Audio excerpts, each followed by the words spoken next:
Okay, we'll get started. Hi, everyone. Thank you for tuning in to Cal CCA's Community Energy Innovation webinar series.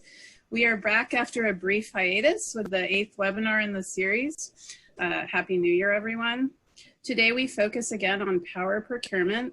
We all know clean energy projects provide a multitude of benefits: green energy, jobs, economic development, to name a few. Today, we'll show how CCAs are leveraging the power contracting process to drive social impact benefits. I'm Leora Vestal, Cal CCA's Director of Communications. And I'm Sandra McCafferty, Administrative Coordinator at Cal CCA.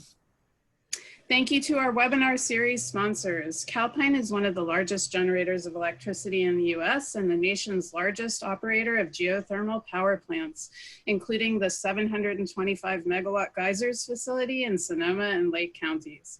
Calpine Energy Solutions partners with community choice energy programs throughout California, providing a host of key services. Calpine now counts 21 operational and soon-to-launch aggregators as clients. Today's speakers are Aaron Mulberg, Tracy Zhu, and Jim Shandalov. Aaron is on the Origination and Power Supply team at the San Francisco Public Utilities Commission, where she manages the energy portfolios of the two power programs the SFPUC operates: Tehachapi Power, San Francisco's publicly owned utility, and CleanPowerSF, San Francisco's community choice aggregation program. Tracy is the Social Impact Partnership Manager at the SFPUC, where she supports consultants and contractors in giving back to community for positive social and economic impacts. Jim is Vice President of Origination and Development at Nextera Energy Resources, where he leads the origination team for solar, storage, and wind energy projects in the West. Today's webinar is being recorded and all participants will be in listen-only mode. Please use the Q&A on your screen to type in questions at any time. A Q&A with our speakers will follow after the presentation. Please take it away, Aaron. Great. So good afternoon, everyone. As Leora mentioned, my name is Aaron Mulberg. And on the next slide, we'll just go over the agenda. So the agenda for this afternoon's presentation will cover an overview of the CleanPowerSF program and our renewable energy procurement process. We'll do a deeper dive into our social impact partnership program and have our partner, Nextera Energy Resources, describe how they've made a positive social impact on local communities. In this presentation, we really hope to share with you how CleanPowerSF is promoting social impacts through its core functions. So next slide. So to take a step back, the San Francisco Public Utilities Commission is a department of the City and County of San Francisco comprised of 3 essential utilities: water, sewer, and power. We provide retail drinking water and sewer services to the City of San Francisco and wholesale water services to 3 Bay Area counties. As it relates to power, the SFPUC has been providing greenhouse gas-free electricity to Tehachapi Power customers for over 100 years, and more recently power to the residents and businesses of San Francisco through CleanPowerSF, the San Francisco's community choice aggregation program. So the SFPUC has about 2,300 employees working in 8 counties from San Francisco to Yosemite, with a combined annual operating budget of over $1 billion. So next slide. So the CleanPowerSF program began serving customers in May 2016 and has successfully enrolled over 400,000 customer accounts. The program has maintained about a 3.9% opt-out rate with a peak demand of roughly 550 megawatts. CleanPowerSF offers 2 products: Green Service, providing at least 50% RPS eligible renewable energy, and Super Green Service, which provides 100% RPS eligible renewable energy. So these products support the achievement of the city's climate action plan goal of 100% greenhouse gas-free electricity supply by 2030. CleanPowerSF also has an annual operating budget of over $200 million. And then in December of last year, the program received an investment grade credit rating of A2 from Moody's Investor Service. Next slide. The CleanPowerSF program balances 4 core goals: leading with affordable and reliable service, providing cleaner electricity alternatives, investing in local renewable projects and jobs while providing for long-term rate and financial stability. So these goals guide the program's operations, including our power supply procurement. Next slide. This graphic shows CleanPowerSF's commitment to new and existing renewable energy capacity within the state. To date, CleanPowerSF has executed 7 long-term power purchase agreements. The program's financial commitments through these contracts will result in over 460 megawatts of new solar and wind capacity and 140 megawatts of new storage capacity to be built throughout the state, expanding the SFPUC's geographic footprint beyond our traditional service territory of the Greater Bay Area. Next slide. So this slide just provides a quick summary of the recent procurement activity that resulted in the projects identified on the previous map. I wanted to highlight CleanPowerSF's participation in the joint CCA request for offers for long duration storage, as well as a few of our upcoming solicitations. CleanPowerSF will be issuing what we're calling an all source solicitation this summer, seeking new renewable, hybrid, and standalone storage projects located in California. And then later this year, we intend to issue an RFP for solar projects to be built on select SFPUC-owned sites in San Francisco. Next slide. So the SFPUC has evaluated renewable energy projects with the goal of developing a balanced, viable, and cost-effective portfolio of power supply resources for the CleanPowerSF program. In the past, we've evaluated projects based on a number of criteria that align with our goals. We review the qualifications and experience of responding firms. We analyze the value of the proposal, including locational value, and model the project to determine fit within our existing portfolio. This ensures we're building and operating an affordable, diverse portfolio that provides reliable service. We look at the viability of the project to reach commercial operations through financing, permitting, and interconnection to the CAISO grid. And then San Francisco has a preference for projects located in the Bay Area to help promote one of our core program goals of investing in local renewable projects and local jobs. And then lastly, we also invite firms to submit an optional social impact proposal that my colleague Tracy will talk more about. So each of these criteria is a scored component, which is how we encourage firms to submit project proposals that align with our values. And now I'll turn it over to my colleague Tracy Zhu to provide additional detail on the Social Impact Partnership Program. Next slide. Thank you, Erin. As Erin mentioned, I'll go into the specifics about the social impact portion of the power proposals. But before I do that, I'd like to give you some context about the origins of SFPUC's commitment to community investments and social impact. The SFPUC has 2 agency-wide policies, the Environmental Justice Policy and the Community Benefits Policy, that directs the SFPUC to reduce any negative effects of our operations and to add positive benefits to our local communities.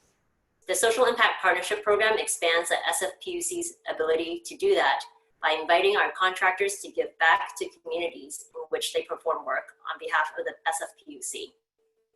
Since 2011, SFPUC has included social impact criteria in requests for proposals for professional services contracts of $5 million and above.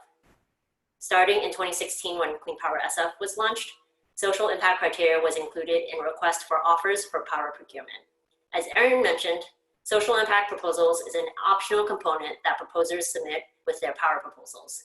Social impact proposals describe how energy providers plan to give back to the local community in the form of financial, volunteer, and in-kind donations to schools and nonprofits. This optional social impact component is one of the various sections of the power proposals that receive points in the evaluation process, as Erin mentioned, thus incentivizing proposers to include a plan to give back to the community. Next slide. For those CCAs in the audience, you may be interested in the language we use in our RFO, and this slide essentially summarizes the parameters of the language in the RFO. So what do proposers include in the social impact proposals, and how are the social impact proposals evaluated? Proposers are evaluated on the sections listed here. Their work approach describes the community needs the company will be addressing and their work plan to address those needs. They list financial, volunteer, or in-kind commitments that they will deliver to schools or nonprofits. They describe their team that will be working with the community to deliver the commitments and their team's experience in partnering with communities. and they describe accountability measures within their organization to keep themselves accountable to delivering the commitments. Other parameters of the social impact commitments are: firms must make commitments to the communities or neighborhoods where the project work is located, or in San Francisco, where CleanPowerSF customers are located. Firms can't charge the SFPUC for the value of the commitments, and no contributions can go to the SFPUC, its employees, and other city and county of San Francisco departments. So just to be really clear, the firms do not fund a fund at the SFPUC for SFPUC to redeploy. Really, these are direct commitments from the firms to schools and nonprofits. Once a proposer is selected and is awarded a contract, their social impact commitments are written into the contract. There are proposers who submit the social impact plan as part of their proposal, others who don't. Generally, we have found enthusiasm from the private contracting community in getting involved with the local community, many of whom see a business case for getting involved. One of those companies is Nextera, one of the developers that CleanPowerSF has contracted with. Good afternoon, everyone. My name is Jim Shandalov, and thank you for the opportunity to share with you today. My team and I focus on renewable energy development in the western region of the United States and are based here in San Francisco. I personally have been in the industry since around 1990 and transitioned to renewable energy about 13 or 14 years ago, so it's been a blast.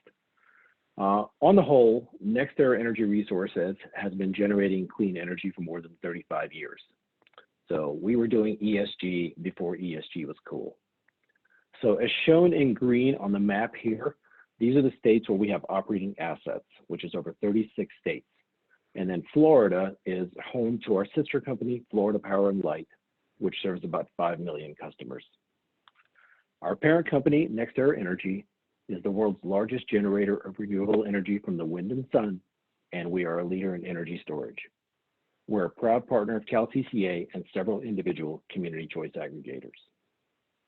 Now, let me take a moment and talk about our values. On the next slide, please. At Nextera Energy, we have 3 core company values. We are committed to excellence, we do the right thing, and we treat people with respect. These values are at the forefront of everything we do. And it's even on our badges that we carry with us every day, at least back in the days when we used to go to the office. With operations across North America, we recognize the importance of building relationships and supporting local communities where we live and work. From development through operations, we engage landowners, community leaders, and businesses to share information and ensure our projects have a positive impact on the community. As part of our commitment to contribute to the communities where we live and work, Nextera Energy and its employees have supported many nonprofit organizations and local community programs. We have a program called Power to Care, which is a volunteer program that is company-wide. Through that program, Nextera employees and their families volunteer thousands of hours each year to make a difference in our communities. In 2019 alone, Nextera Energy and our employees contributed more than $18 million to support wide-ranging initiatives and causes that contribute to the well-being of our communities. More recently, in early 2020, as a result of the COVID-19 pandemic, Nextera Energy and our employees committed more than $4 million in emergency assistance funds that have been distributed directly to those in need and to partner organizations to provide critical support to the most vulnerable members of the communities. As you can see, our values align well with those of CleanPowerSF, which also focuses on supporting the communities they serve, making it a pleasure to work with them on our Blythe 4 solar project and the Social Impact Partnership Program. Next slide, please. In total, Blythe Unit 4 is a 125 megawatt project that is built alongside the greater Blythe Solar Energy Complex, which currently has a total capacity of 485 megawatts of operating solar and 293 megawatts of battery storage that's under construction currently in time for the summer of 2021. Blythe Unit 4 came online in September of 2020 with no delays due to COVID. It's pretty miraculous, really. We lost a few days when workers were unsure if they could go to work because of COVID, but ultimately the project came in on schedule. About the only hiccup they ran into there is that in the early stages of COVID, when everyone else ran out of toilet paper, so did they. So we actually had to mail them some from our headquarters in Florida, and everything was good after that. So CleanPowerSF contracted 62.5 megawatts of this project, and that's what initiated our social impact commitment plan. Next slide, please. Okay, originally our plan was to disperse the funds over a period of 5 years after the project reached COD, splitting the funds 50-50 between the San Francisco area and the community surrounding the project. But when the pandemic hit, we wanted to expedite the timeline of the program and reached out to CleanPowerSF to work through alternatives. So here specifically, we want to recognize CleanPowerSF, which supported both our desire to accelerate the funding and also to refocus our efforts not on a 50-50 split between San Francisco and the project area, but 100% on the community surrounding the project, which we believe has access to less resources. So how do we get it done? Nextera Energy Resources has been working in Riverside County for over 20 years. So we first leveraged our local contacts for suggestions. It took several months to find and vet impactful local organizations to support. Luckily, this work was already underway before COVID hit. Members of our team visited Riverside County to meet with several local organizations in January. And after the lockdown, we hosted dozens of virtual meetings to understand each organization and their programs, each providing local knowledge and insight into what their community needed most and the best way to get it done. We found that this was one benefit of working with smaller local organizations over larger national ones. Each organization also had suggestions for other local organizations with which they work closely. So in total, for this effort, we've contributed $280,000 to COVID-19 relief efforts in the city of Blythe, California, and in greater Riverside County. These funds supported local programs for emergency cash relief, rental assistance, scholarships, mental health services, and several food banks. Through the CleanPowerSF Social Impact Partnership Program, we've been able to serve about 5,000 individuals so far. Since the funds have been distributed, Nextera Energy Resources has kept consistent communication with all of the organizations. Through this entire process, the CleanPowerSF Social Impact Team was an important partner helping us find our way. Now let me talk for a few minutes about some of the organizations specifically that we supported. First, let's talk about Lift to Rise. Lift to Rise is a prominent Coachella Valley nonprofit focused on solving the underlying causes of poverty and inequality. With the Emergency Cash Relief Fund, applicants requested immediate assistance for their household's basic needs, food, utilities, and rent. And 51% of the households cited a total income of less than $20,000 per year, and 83% of the residents identified as Hispanic or Latino. In the end, 400 Riverside County families struggling with the economic impacts of COVID-19 received checks of $200. Through these outreach efforts with Lift to Rise, we further learned that the residents in Blythe mainly requested rental assistance, which led to the second phase of our efforts. With the Rental Assistance Fund, 6 families from Blythe, California were granted a stabilizing level of rental assistance, keeping some of the county's most impacted and vulnerable families housed in the middle of the pandemic. All households reported earnings at or below 50% of the area median income, and 2 out of 3 residents were out of work due to COVID-19. Turning now to the Riverside County Latino Commission. This organization provides programs, back to the same slide, please. Yep, on the bottom of the slide, thank you. This organization provides programs and services for Latinos and migrant farm workers in Eastern Riverside County who are battling substance abuse and/or mental health issues. Their services have been in high demand during the crisis. This grant enabled the Latino Commission to transition to telehealth services, continue to operate inpatient programs that are aligned with CDC guidelines, operate a drive-up food pantry, and hire an additional staff member for the counseling center to handle urgent and crisis services. About 90% of the individuals they served report they were currently unemployed, and 99% of the individuals served identify as Hispanic. So it's very satisfying to see the support go to the very needy part of the community. Next slide, please. And shifting gears just a little bit, talk about One Future Coachella Valley and the program we're supporting there.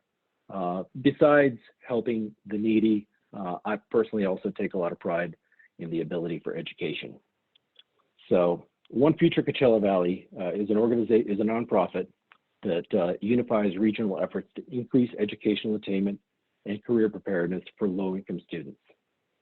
One Future supports the local chapter of the Kid Wind program, which is an extracurricular program that introduces elementary, middle, and high school kids to the science and technology of wind and solar energy.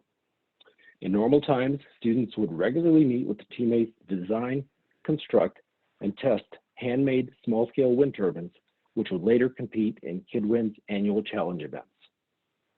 But as all of you know, this year looks a lot different for our students and for us for that matter. So the Riverside County Kid Wind chapter is using our grant to transform the program to a completely online format this year and reach schools in Blythe.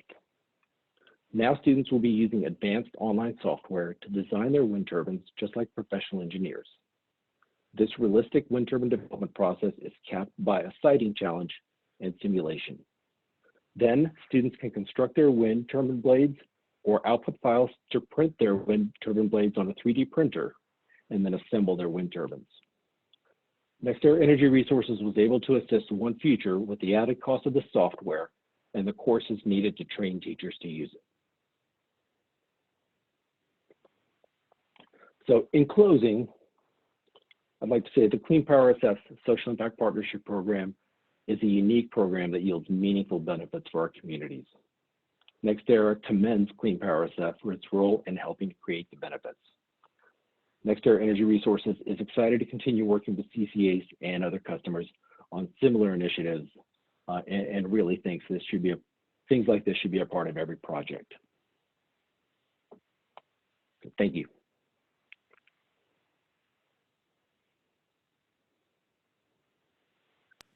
Thanks so much, Aaron, Tracy, and Jim. We'll now start the Q&A. You can click the Q&A button on your screen to type in questions. Okay, I will start with this one. Looks like it's for Jim. Has Nextera Energy Resources participated in any similar initiatives with other CCAs or customers?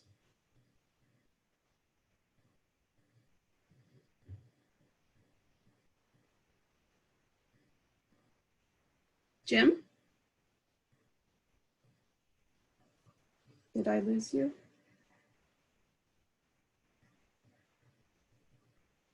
Can I get just a hello from the team here to make sure you can hear me? Yes, we can hear you. I can hear you. This is Tracy. Okay. Yep. Okay, good. I just want to make sure. Okay, well, hopefully Jim will be able to get back on in a second. For the SFPUC team, after a contract is awarded, how do you ensure the benefits are delivered? That's a great question. This is Tracy. I'll take that question. My team, the Social Impact Partnership team, monitors and tracks the commitments to ensure that they're delivered over the time period that is indicated in the contract. And that's within 5 years of the contract agreement execution date or when the contract ends, whichever term is shorter. And so during that period of time when we're monitoring and tracking the contract, we require that the company provide us with biannual reports, reporting back on the impacts of their commitments, and as well as providing documentation that they've made those commitments. At the end of each fiscal year, they also submit newsletters to us that are more of the qualitative reporting out of the positive benefits of their commitments. And this is Jim Channel. If I'm back, I apologize. For whatever reason, my call dropped right after I said thank you. So Great. I was just going to type you. Thanks. So I missed the question, but I'm happy to jump Sure, in. sure. I was getting it back up before me here. Has Nextera Energy Resources participated in any similar initiatives with other CCAs or customers? Yes, absolutely. So I'll give you a couple of examples, and we've done this with 2 other customers, as well as frankly another project with CleanPowerSF that we did earlier this year. But with 2 other customers, I'll use one example first, is Clean Power Alliance of Southern California. In 2019, we brought a proposal to Clean Power Alliance for a 300 megawatt wind project in Arizona. And with that, we thought ahead about what we understand there are certain issues important to Clean Power Alliance. Workforce development is a key important issue. So with that project, as part of the development process, we put together a proposal, and we proposed to Clean Power Alliance to contribute $1 million over 4 years to a workforce development fund that would then be disbursed by the CCA with input of their Citizens Advisory Board. So we ended up signing that PPA in late 2019, got the project into construction almost immediately, and that 300 megawatts just came online late 2020. So $250,000 a year will be contributing to Clean Power Alliance's fund for them to assist with workforce development, specifically in their service area. And then another example for a PPA signed just last week with Valley Clean Energy Alliance in Northern California. As part of that, we'll be contributing a total of $300,000 over 10 years to a combination of efforts, including workforce development and local community benefits. So we're very pleased that organizations like CCAs, who are very local to the communities they serve, have these types of interests, and that we can participate with that kind of effort as well in helping those efforts go forward and supporting local workforce, or in the case of Blight 4, really divert those funds to relief efforts, which were badly needed in the area. Perfect. Thank you so much. And then we have another question for Aaron. What's the percentage of project bids include social impact offers? Yeah, so we've seen over the course of our solicitations, we've seen a growing percent of bidders submit these proposals, which we're really excited about. Yeah, I think we're encouraging it to continue to grow as the community gets more informed about the process. And I guess I'll add, from a developer perspective, a good developer will bring community benefits whether asked or not. I think it's wonderful that CleanPowerSF has taken this initiative, and I think it'd be a pleasure if everyone introduced this requirement in an RFP. And I shouldn't say requirement. If everybody made it optional and expressed an interest in making that optional, that would be a very good thing. And I think we'd see a lot of goodness come out of more proposals, and ultimately more projects that do more to support either the local community where the project is or the service area of the CCA. Cool. You know, all the CCA staff listening, there you have it. Okay, so I think this one is for Aaron. How has it impacted pricing? Yeah, so we have had, fortunately, really robust responses to our solicitations, and we have not seen a meaningful impact on pricing. Yeah, I don't know if Tracy or Jim, you want to add to that, but. Yeah, I'll add briefly that in the RFO as well as in the contract, we've indicated that the cost of the commitments can't be passed on to the SFPUC, and so there's no sort of explicit line item in the contract that charges SFPUC. So in that sense, it shouldn't be part of the cost. Right, and I'll add that it's not a meaningful component of the cost. When we're talking about capital projects of this scale, then making a meaningful contribution to the local community in the context of a large capital project, it really doesn't move the needle. It's really something a good developer should be doing. Thank you. And I'll just jump in here on one question. There was just a general question about what is a power purchase agreement and who owns the project. And I think I can answer that one, is that in this case, San Francisco is contracting for the energy supply. and is not the owner of the this particular project per se. And the power purchase agreement allows them to, contract for clean energy for their customers over a long term. And then let me look in the Q&A here. Sorry, a bunch just came in.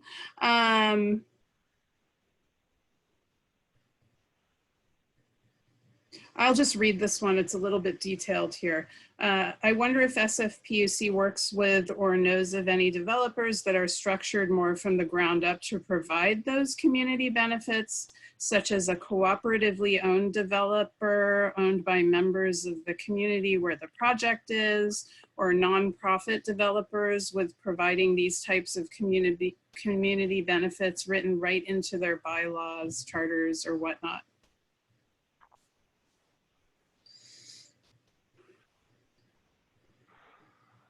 Yeah, that's a great question.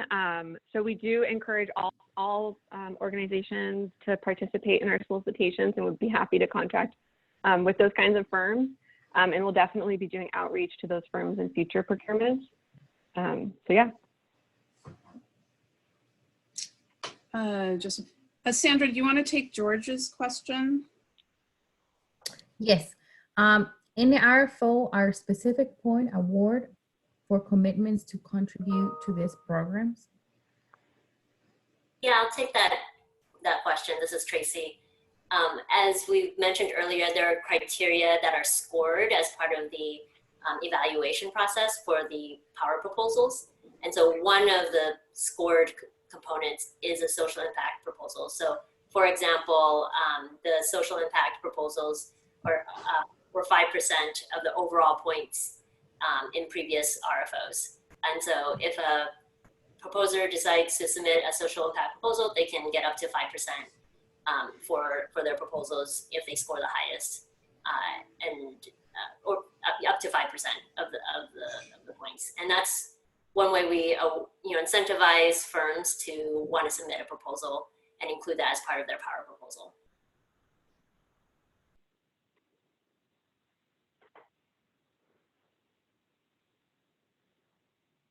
Okay, this is most of the large scale solar and wind projects are outside of the service area for the Bay Area CCAs. How can we fund programs that benefits the communities in the Bay Area and where the projects are located?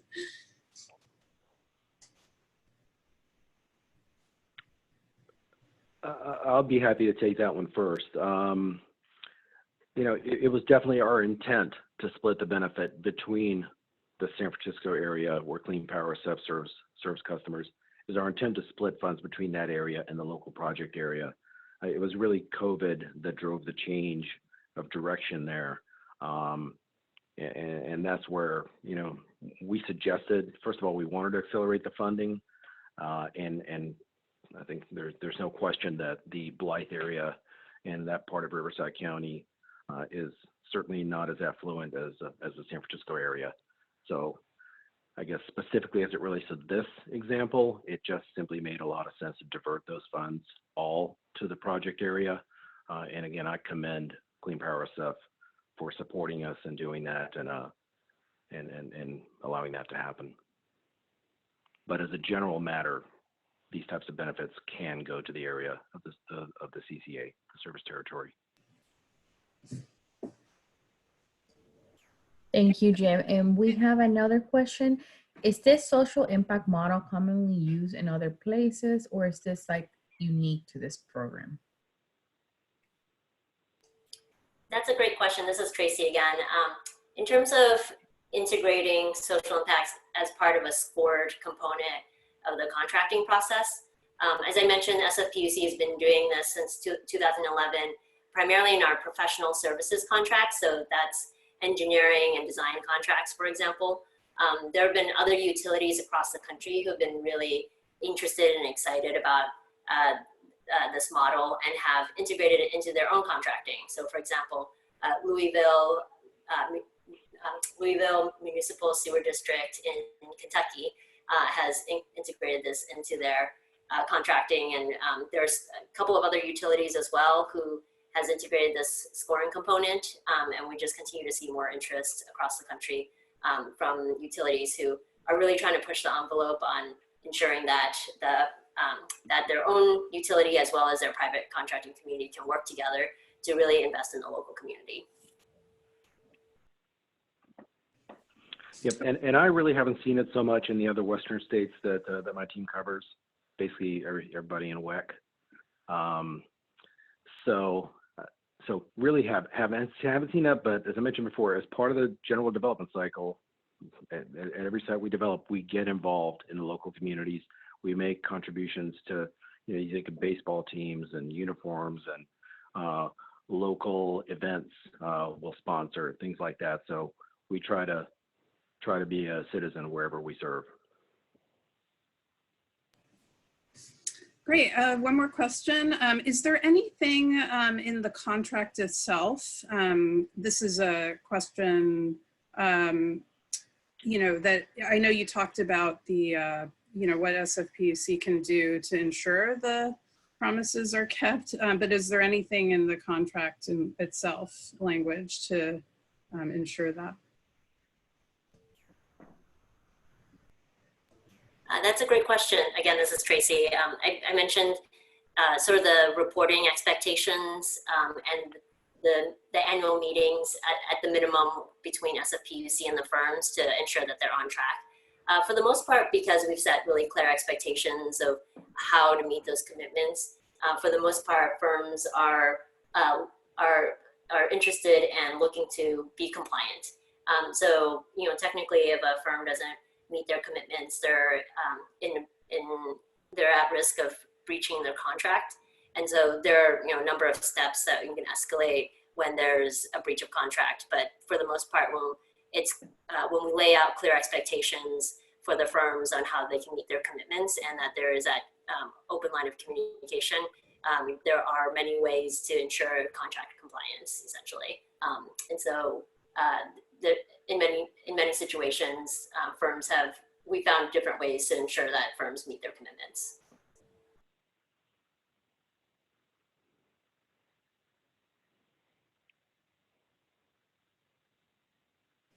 Yep, nothing to add. Great. Yeah, go ahead. That's exactly what I would have said. Yeah, it's a contractual obligation. Fully agree.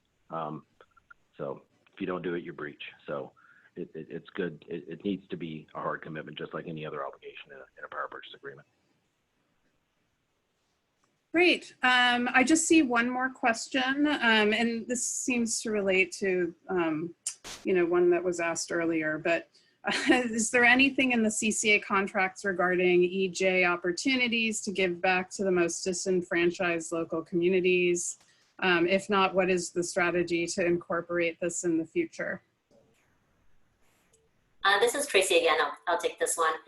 And so when firms submit their proposals on how they want to give back to community, there are a number of program areas that they can elect to give back to community. That's a workforce, or in other words, jobs, economic development or support of small businesses, education, or environmental justice.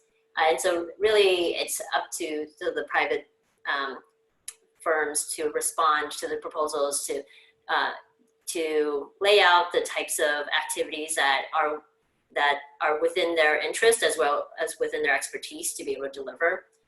To this point, there's only been 4 CCA contracts with social impact commitments, and there's 2, including Nextera, that's been providing direct benefits currently. The other interesting example is actually Calpine, that has been supporting an environmental justice community in San Francisco, a community that, the community of Baby Hunters Point, that had the city's last gas-powered power plant. It didn't belong to the city of County San Francisco, it belonged to PG&E. And so this community that faced the brunt of the fossil fuel industry did partner with Calpine in order to meet Calpine's commitments. Excuse me. And that looked like youth development and youth education and opportunities to educate young people in the community about the history of fossil fuel power plant in their community, and how now SFPUC is receiving renewable and clean power from renewable projects like Calpine's geothermal geysers in Sonoma. And so this project brought young African-American girls actually from Baby Hunters Point to Sonoma to visit the geysers and learn about learn about where our renewable energy is coming from today. Excellent. Well, thank you so much for answering all those questions. We have a lot more information about CCA power procurement and COVID-19 relief initiatives on the Cal CCA website at cal-cca.org,